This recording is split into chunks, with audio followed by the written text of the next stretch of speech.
We're still working on 6.2 with this lecture about protest movements. Part V states that although conflict dominated much of the 20th century, many individuals and groups, including states, opposed this trend. Some individuals and groups, however, intensified the conflicts.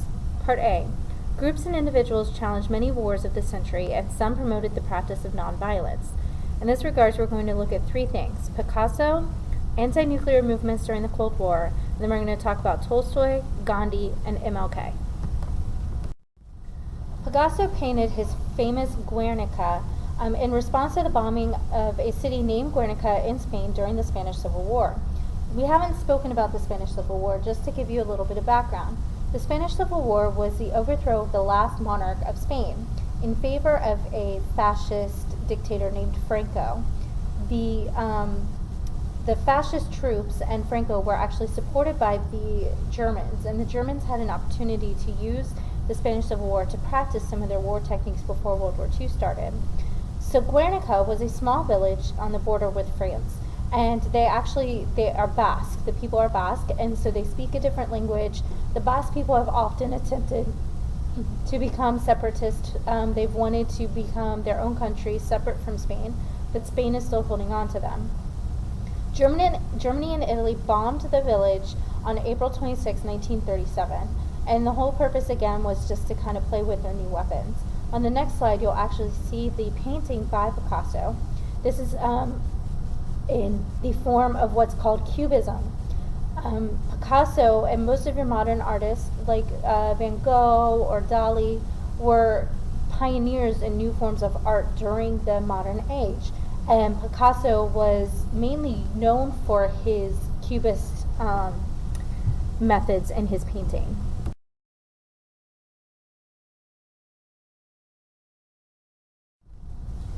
Anti-nuclear movements were headed up mainly by the Western world. In the United States today, there are 80 anti-nuclear groups, and it's not just about the bombs, but we're talking about the use of nuclear power and the waste that's associated with the nuclear power as well. It really began after the Cuban Missile Crisis. The fear that was associated with the Cuban Missile Crisis and what people had gone through during those 13 days where we were unsure whether we were going to get blown up or not became a catalyst for citizens responding to the use of nuclear weapons.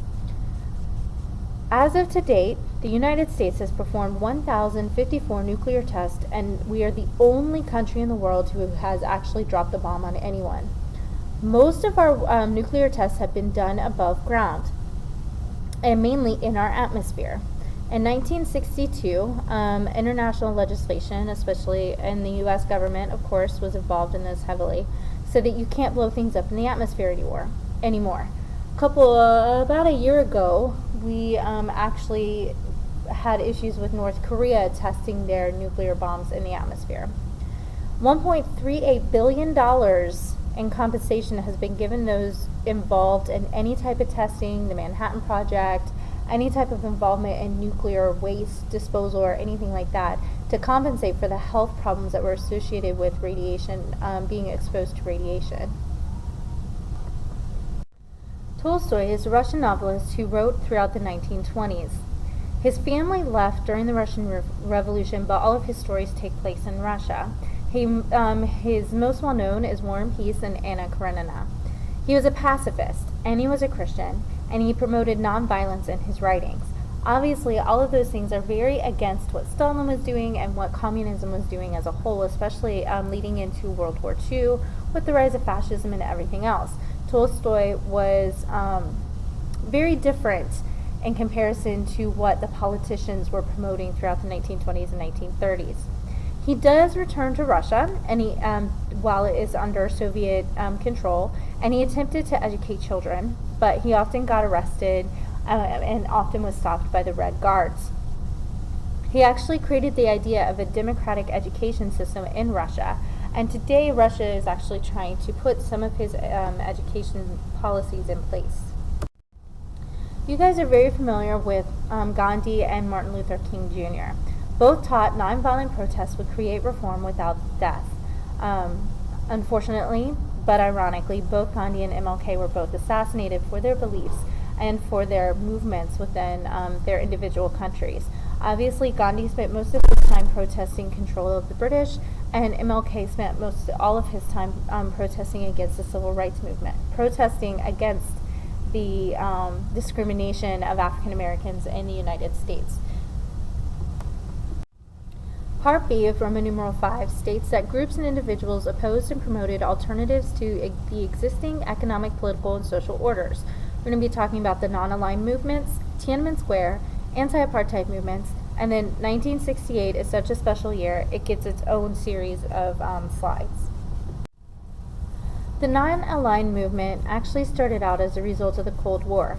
These were groups of states that were not aligned with anyone else and were not allied to either the First World, which is the U.S., or the Second World, which is the Soviet Union. Today, there's 120 members of the non-aligned movement.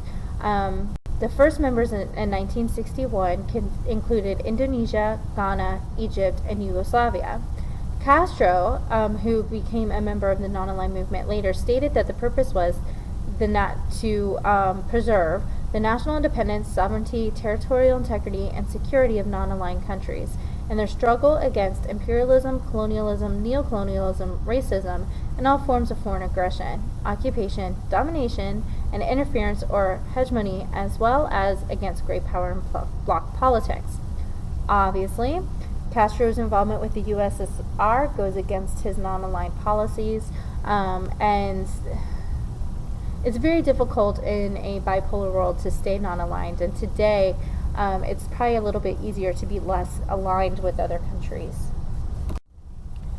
The dark blue on this map shows states that are part of the non-aligned movement.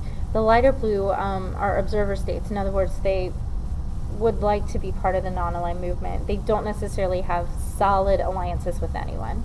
You can see the rest of the world is either associated with NATO or G8 or anything else. 55% of the world's population live in non-aligned countries. The anti-apartheid movement really started back in the 50s. It was associated with the British. Basically, the apartheid was the very legal discrimination against Africans in South Africa.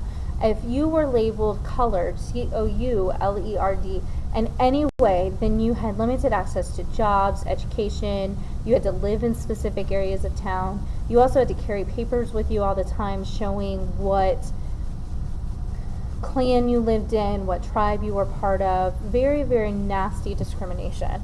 A British group of people actually created the anti-apartheid movement. And one of the first things was they boycotted, and it started out as a boycott movement in London, and then it also started to become super widespread. And the leaders of the African National Congress and speakers of the African National Congress, which eventually would include Nelson Mandela, started to speak outside of Africa and beyond those borders. In 1960, 69 black South Africans were shot as a result of an apartheid issue. And the news of this and the national news of this started to increase support of the movement. South Africa was removed from the British Commonwealth officially in 1961 as a result of anti-apartheid movement within Britain. In 1963, the UN started to ban some South African trade products because they were protesting against apartheid by hurting the economy of South Africa. In 1964, South Africa was suspended from the Olympics, and they weren't even allowed to send any teams to it because of their apartheid policies. Despite the international outcry against apartheid and movements by the UN and the International Olympic Committee, it's not ended in South Africa until 1994. In 1994, they had their first free elections where Africans were allowed to vote, and Nelson Mandela was elected the first black president of South Africa after his release from prison for his apartheid protests in the first place. 1968 was just a year of protests throughout the world. France was one of the earlier protest movements. President de Gaulle had been charged for about 10 years at that point. And one of the issues with France is that it's always been a very liberal, very socialist country overall, and really operates to the left of center in general. However, in 1968, students started protesting for a couple reasons. One, the schools were crazy overcrowded. And the professors were not teaching things about Vietnam. They were not teaching things about communism. They were not teaching things about social mobility. They were ignoring a lot of the socialist ideas that will ultimately become French politics. The protest it started out in Paris, and then it started to spread throughout the country. Whenever the French want to speak to their government, they go on strike. 16 million workers went on strike in May of 1968.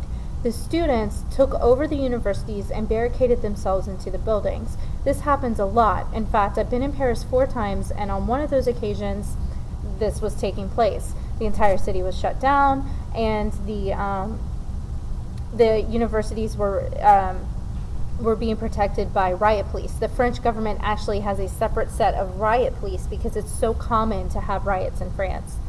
Farmers stopped working and actually parked their tractors on the highways so that nobody could even move around the state. Police and riot police became super violent and used tear gas and concussion grenades against the protesters. In Paris alone, 130 police and 447 civilians were injured in 30 major protests that turned violent.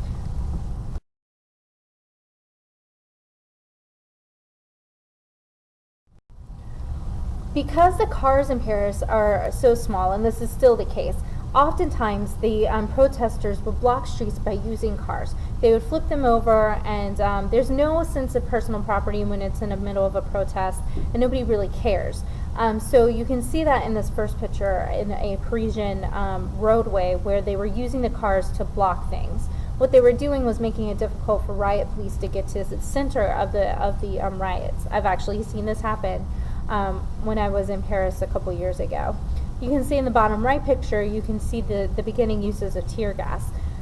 Tear gas is controversial to use in any protest. We use it in the United States still as well, but this is something that was a little bit new in 1968 and one of the first times it was being used to deal with civilians. Here you can see riot police on the streets on the Champs-Élysées. If you look in the background, you can actually see a bunch of people taking pictures. These are the international journalists who were watching what was going on and watching the protest. You can also see that many of the riot police don't even have their guns pointed at the protesters.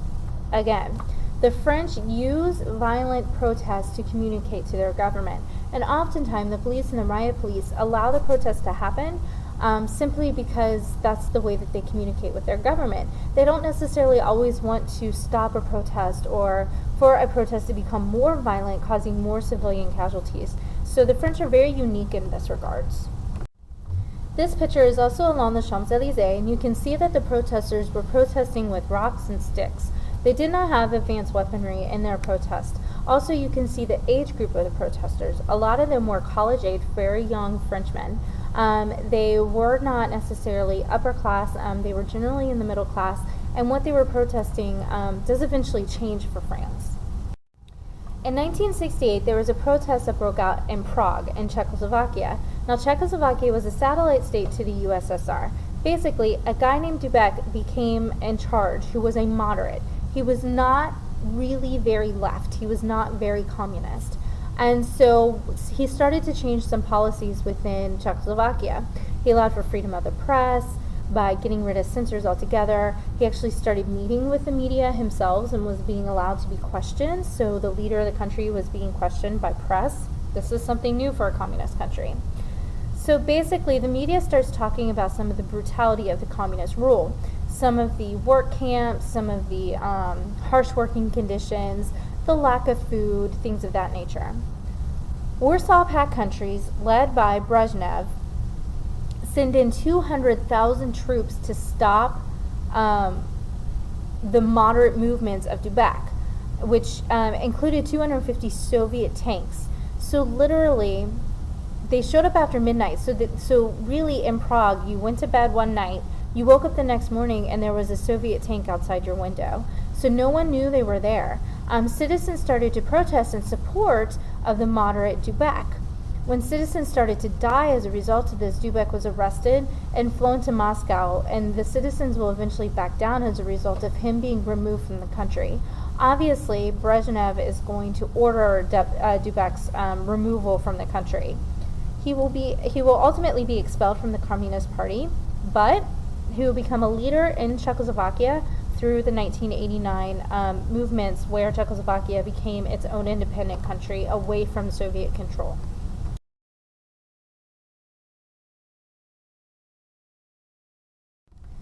In 1968, in the United States, we did have a major student rebellion at Columbia University.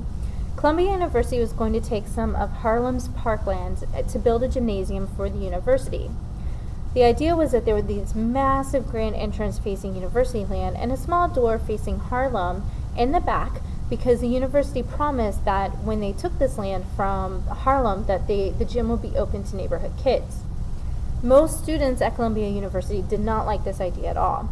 On March 27th, protesters gathered in the university library, and they started to, they were gathering to demonstrate against the university's ban on indoor protests. So they gathered in an indoor place to protest that they weren't allowed to protest in an indoor place. 6 leaders were arrested. On April 23rd, a new protest started in favor of those who were arrested, the 6 who were arrested on March 27th. They wanted the charges to be dropped for them. And at that point, people started talking about the gymnasium. They marched to the gym and tore down the fence, and the protesters started to split into white groups and black groups because the black people felt that the white people were not being militant enough and were not being aggressive enough about the protest. And the blacks ended up taking 3 hostages. And so now we have white people protesting the people who got arrested on March 27th and kind of the gym. And then you have the black people who are protesting the gym issue now. So it's become very convoluted and confusing. Eventually, a group of students took over the president's office. So they broke into the president's office and they were basically just hanging out in there. During the protest, counter demonstrators formed and against the original protesters. So now you have a protest against the protest. And the professors and the staff of Columbia University joined the counter demonstrators. So at this point, everybody just starts protesting. And Princeton University, 500 students demonstrate to try to change the leadership of the school over to students. At the University of New York, 50 students did a 17-hour sit-in in support of the Columbia students. And at Northwestern University, which is in Chicago, students took over the school's businesses offices and the Dean of Students office. So basically it became this multi-university protest. And to be honest with you, I'm not sure everybody knew what they were protesting about. After 6 days, Columbia University called in the New York police. 130 people, including 12 cops, were injured as they tried to break up the protesters, and 698 people were arrested. The leaders were suspended from the university, and then more protests broke out because they were suspended. A police officer was hit in the face by a brick, and so the police reacted violently. 68 people, including 17 police, were injured, and 177 people got arrested. Basically, at this point, the attitude and the purpose of university has changed in the United States. Previously, those who could afford to go to university were rich white people. It was something for the upper class. It was something that only the upper class were going to be welcome to. 1968 Columbia protest changed the fact that universities were a place for freedom of thought, a place where students should be free to challenge the existing government and challenge existing ideas. And as a result, since then, most of your colleges and universities are very liberal places to be.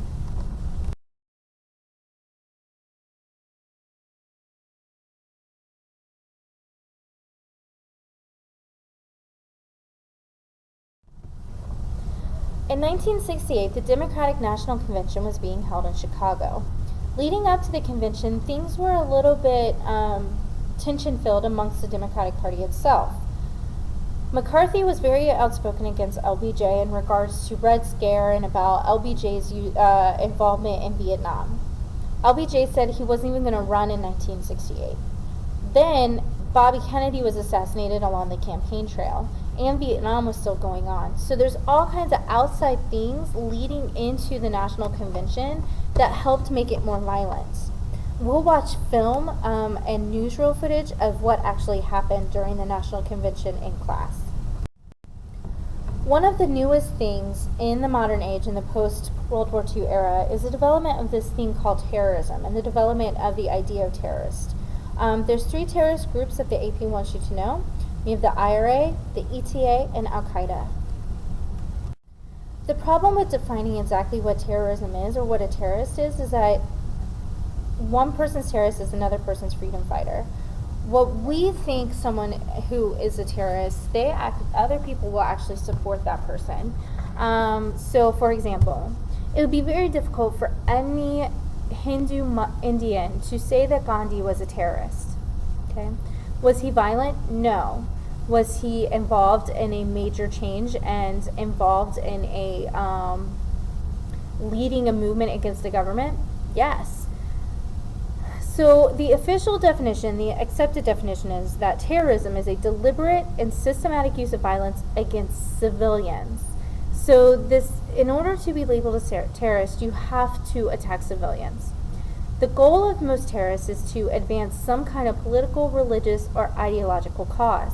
In my example for Gandhi, the political and ideological cause was self-determination, the idea that India could be an independent country. Now, what's not there for Gandhi? He didn't use violence against civilians. However, you can argue that many Muslims would have seen Gandhi as a terrorist because he was not necessarily supporting the Muslim League or anything like that. Obviously, terrorism is a very controversial subject and it's a very difficult thing to define. So keep that in mind as we go through these different slides. The IRA is the Irish Republican Army, and it was established in 1913. In 1919, the Irish Republic was declared. Northern Ireland was still a part of Great Britain. The Irish Republic, what Ireland gained for their independence was mainly because they were Catholic. And Great Britain as a whole is Protestant. So that was one of the biggest issues that led to the creation of the Irish Republic. From 1919 to 1921, the IRA and Great Britain were in a guerrilla war, and the IRA was considered a terrorist group. The goal was for Northern Ireland to become an independent country or to become part of the Irish Republic. That's one of the reasons why Northern Ireland is still part of Great Britain today, because the goal of whether Northern Ireland should be its own country or whether it should be part of the Catholic Irish Republic is an issue. The majority population in Northern Ireland are actually Protestants. So eventually, the IRA and the British signed a treaty in 1921, especially with the dawning of World War II and everything else. The IRA still continued to attack quite often. In 1984 was one of the largest attacks. They blew up a hotel where Prime Minister Margaret Thatcher was staying at. She survived. A member of the royal family was killed in the terrorist attack, however. Throughout history, there's been tiny, small, little terrorist attacks by the IRA, but the Queen visited last year, and all was peaceful. There was extra security surrounding the Queen, and there was a little bit of extra tension associated with what happened in 1984. So a monarch had not been in Northern Ireland in many, many years because of the violence of the IRA. If you remember what I was saying about Guernica, the Basque Country, there are people who want an independent Basque Country from Spain. The terrorist group that has formed to try to promote this idea is called the ETA. In 2012, they declared a ceasefire and basically decided that they wanted to negotiate with Spain. They're currently still in negotiations with the Spanish country, but there's lots of natural resources in the Basque region that Spain wants to hold on to. That's why Spain is hesitant to allow the Basque to be an independent country. But throughout history, the ETA has often attacked Spain at various occasions in regards to gaining their independence. The terrorist group that you're most familiar with is Al-Qaeda. Al-Qaeda is a fundamentalist Muslim terrorist group that formed as a result of the U.S. involvement in Afghanistan in the 1980s. So what happened was the Soviet Union was attacking Afghanistan and trying to spread communism into the region. The Arab League and the United States came in to protect Afghanistan from the Soviet Union. In 1987, we left Afghanistan and Saudi Arabia came with us. Saudi Arabia provides a huge amount of our oil. They're one of our most important allies, despite the fact that they are a fundamentalist monarchy. So, at that point, that is when Osama bin Laden founded Al-Qaeda. He was super ticked off that the United States had the ability to influence Saudi Arabia and influence other Arab states. The anger continued because of the U.S. involvement in Israel. Israel is one of our most important allies, and we fight to keep them on the map despite the Arab League's protest and despite the PLO. We've constantly supported the creation and the maintenance of Israel as an independent state. So Al-Qaeda has used our involvement in Israel as part of their propaganda associated with hating the U.S. And then, of course, our involvement with Iraq. The fact that we even went into Kuwait to protect Kuwait from Iraq and from Saddam Hussein, or we sold guns to Iran to prevent Saddam Hussein's spread. Al-Qaeda just does not like us being involved in Arab issues at all, and that's what they protest about. That's what they blow things up over. Al-Qaeda has done both military and civilian attacks throughout history. On the next page, you'll see a link that gives you a list of all of the Al-Qaeda terrorist attacks that we have on record. Their largest attack and most successful attack in their eyes is obviously going to be 9/11. Al-Qaeda's influence has lessened since the capture of Osama bin Laden, and the United States and Britain and many of our NATO allies continue to look for the leaders that are associated with Al-Qaeda. But Al-Qaeda is such a large international group that it's difficult to find the people involved, and it's difficult to find everybody that maybe necessarily might be involved in it. The other thing that Al-Qaeda is doing now is using social media to radicalize people within the United States. We saw that issue the past couple months with people getting arrested and things like that for being radicalized in the United States.